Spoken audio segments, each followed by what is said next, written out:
समय, जिसे हम घड़ी की सुइयों में देखते हैं, कैलेंडरों में गिनते हैं, लेकिन कभी सुनते नहीं। एक छोटा सा गांव था, सादा और निश्चल, जहां गांव के हृदय में खड़ा था एक विशाल पीपल का पेड़। सयाने कहते, इस पेड़ ने सब देखा है, पर नई पीढ़ी के लिए ये सिर्फ एक लकड़ी का ढांचा था।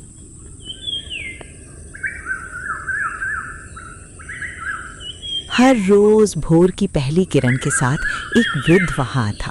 कोई नहीं जानता था वो कौन है, पर जब वो आता तो पीपल के पत्ते भी जैसे सम्मान में झुक जाते थे। उसके चेहरे पर गहरी शांति है। उसकी कांपती हुई उंगली मिट्टी पर एक सीधी लकीर खींचती है और फिर उसे धीरे से मिटा देती है।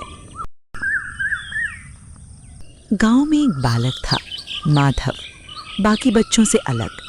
वो सवाल पूछता था, धीरे से बूढ़े के पास जाकर बैठता है। बाबा, आप ये लकीरें बनाकर मिटा क्यों देते हैं? वृद्ध मुस्कुराते हुए काफी देर बाद बोला, बेटा, ये सीधी रेखा तरक्की है। लोग बस सीधा दौड़ना चाहते हैं, पर जो सीधा चलता है वो अक्सर अपनों को पीछे छोड़ थक जाता है। वृद्ध मिट्टी पर एक गहरा गोल घेरा बनाता है और कहता है, ये घेरा जुड़ाव है। जो लौटकर जड़ों के पास आता है वही टिकता है।